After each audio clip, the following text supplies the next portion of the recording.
Hey, what's up my fellow Badgers? My name's Captain Badger, and if you have been keeping up with Frontier, you know them from Planet Coaster and Jurassic World Evolution. You may want to stay tuned for this, because today I'm going to talk about a little bit about their new game, which they announced today, called Planet Zoo. So if we'll start with having a look at the trailer. So this will be your typical Zoo Tycoon like game.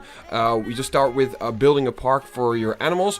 Yeah, it really shares similarities with Jurassic World Evolution and Planet Coaster combined, because in Jurassic World Evolution you just you only have dinos, but in this case you have animals. When you look at the trailer, you see the girl running around and stuff. You see all these different kind of fences. You see all the different kind of animals, which we'll talk about furthermore in the video.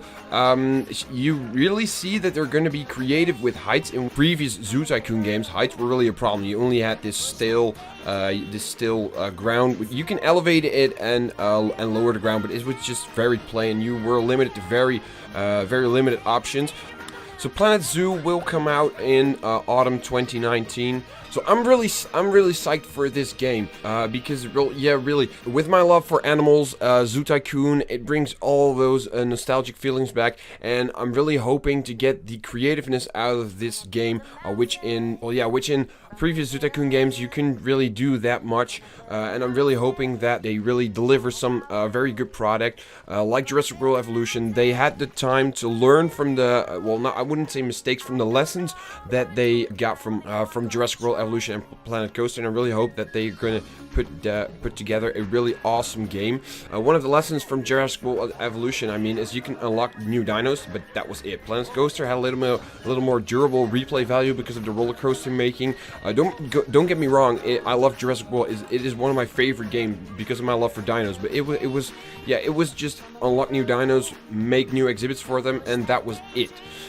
So maybe that's also the case with Planet Zoo, but I don't really know what they're gonna do. It really all depends on the animals. Animals are, as you know, in a Zoo Tycoon game or a Tycoon game, zoo park building game, animals are the most important. They are just the main attraction. Don't get me wrong, as I seen from the pictures, they did a lot of that stuff really well. I'll show you some of the pictures later in the video. But when you look at the park building game, you have to get all the elements right. You have to make enclosures for the animals. You have to determine that how the guests can view the animals in the best way. You have to make paths to the enclosures. You have to manage food stores. You have to manage their employees. You have to manage gift shops, toilets, zookeepers. Just name all that stuff. Everything combined will make profitable zoo in the long run. And you can do this in free mode or in multiple challenge-driven campaign modes. Frontier sat on this behalf that every mission in the campaign has to offer specific challenges for the player to keep it fresh. So it's still in early stages. It's coming out in autumn 2019, so that's about half a year away. And right now, I'm hyped. I'm really hyped for it. So if we take a look at some of the animals, they didn't say exactly what animals they're going to feature, but they did say it's going to be a big list. It's going to be a big list of animals. So yeah, that's something to look out for. Animals are really the thing that keep the people entertained, unlocking new animals, making the most diverse enclosures for them, see which animals you can combine and stuff. So animals have to be very good to stay entertained, but I think they've got that part done right already when we look at the pictures. So again, not sure what animals we are going to see, but according to Frontier, it's going to be a really big list. So seeing from the pictures right here, we'll start off with this. You can see right here, you can see the elephants with different kind of lowland foliage, a little bit more dirt here on the ground. You can see some kind of elephant shelter where they can where they can hide when it rains or when they can sleep and rest. Right here we have the bears. This is really one of my favorite pictures. Look at the detail on this face. This bear looks very much like, well, I wouldn't say a real life bear, but it does look really awesome for just an in-game model. It's just amazing. But you can see the different kind of foliage they use here. They use this long high grass. You can see the different kind of trees they use here. You can see the different kind of fences, and again a shelter that they use. Really wonders me how they are going to be innovative with this, because when you you can create new animals with new fences and new foliage, but are they gonna put it together in a good way with, say, the challenge driven campaign? So right here we can see the hippo. This is a totally different kind of enclosure. It's more tropical. You can see the palm trees. You can see a hippo feeder. You can see the lowland foliage right here. You can see a pretty big enclosure, but it's still very still. Not much elevation in the ground. And then again, the palm trees, really tropical, really suited for a hippo.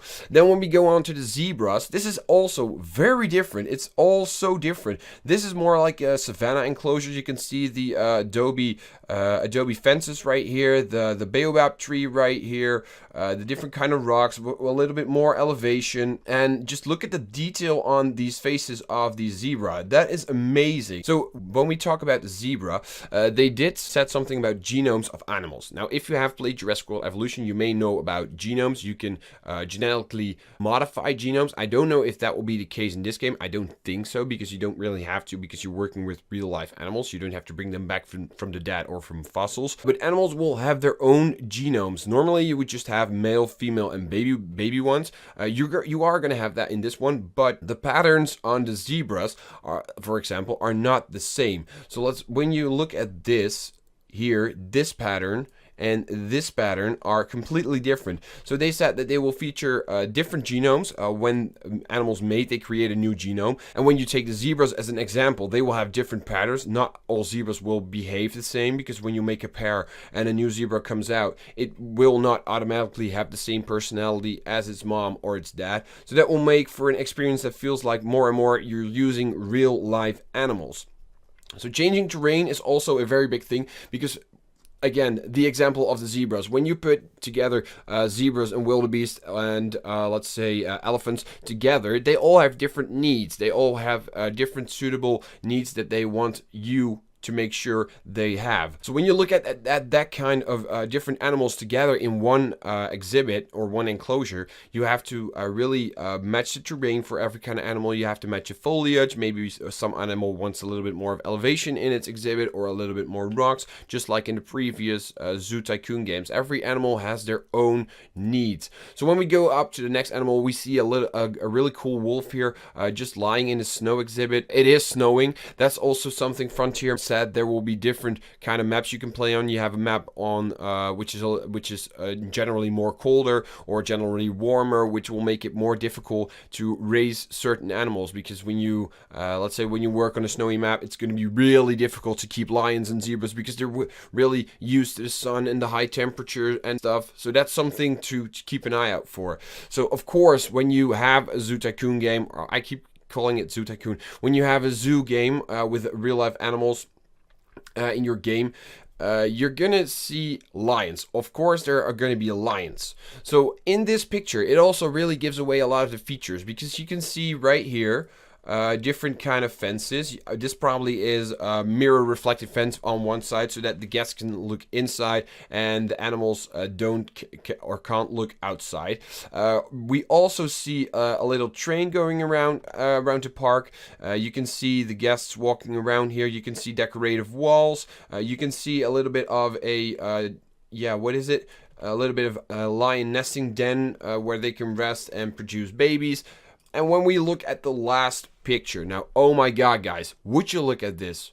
The amount of creativity and diversity put in this picture. It is amazing. When you look at, for example, let's say this right here. You can build round walls. You can make them go through the water. You can make a little, I think maybe this is a restroom or an ice cream shop. You can see right here different even more animals. I don't even think they're wolves. I think they're some sort of hyena, dog-ish like creature. So it's gonna be really cool. It's gonna be really cool and diverse. You can see right here they've got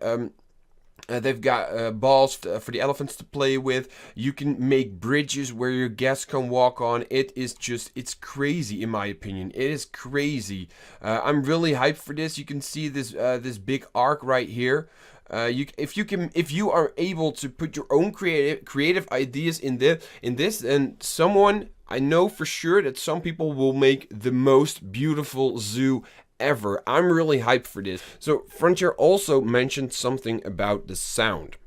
Now the sound is really important, because when you go to a real life zoo, it's really extraordinary when you hear an animal a lot. So that's something they did have to think about. They wanted to make the game as realistic as possible, right? So why would they put sound or a lot of animal sounds in the game? It is still a really crucial part. When you're playing a game, you need to know that your animals are alive and that they're making sounds. So they did decide to put a lot of effort in the sound. When you zoom in on a zebra, for example, you will hear its hooves make sound on the ground. It's not exaggerated in any way, shape, or form, but every animal has multiple zones that generate audio based on the calculations of the game. And then based on those calculations, the game will determine what sounds you will hear. So the more you zoom out, you'll have a more mixed sounds you will hear. And when you zoom in on, for example, let's say an elephant, you will hear his stomping, and you will hear his, what do you call the sound an elephant makes? I don't know. But you will hear the elephant. And when you zoom out, you will hear different noises. So also from the guests, from the animals, from the enclosure next to it. So on the main side of this game, you can definitely know that they're going to put a lot of work in this, and that they're going to definitely learn from the lessons that Planet Coaster and Jurassic World Evolution gave them. I think they will do a really great job. The look overall feels the same as we are used from them. The story-based elements really make me excited for the different ways to unlock new things. They do have to prove that this will be the way that they will keep the player entertained for a long time. So let's see when they have a challenge, and through that you can unlock new animals. When we take a last look at this picture, you can just see the amount of effort they put into different elements. So let's say this bridge right here, the different kind of foliage, the different kind of paths, the different kind of fences, all that will make, in my opinion, for a really great game. It won't be the animals because they look damn fine to me. I'm really excited for this, and I can't wait for this game to come out. I'm really hyped for it. Thank you guys for watching. Don't forget to hit that like button and subscribe so you can join the Badger Clan. You will help me out big time, and please let me down in the comments down below what you think of this game, and yeah, if you are hyped to see more, and I'll see you in the next one. Thanks for watching.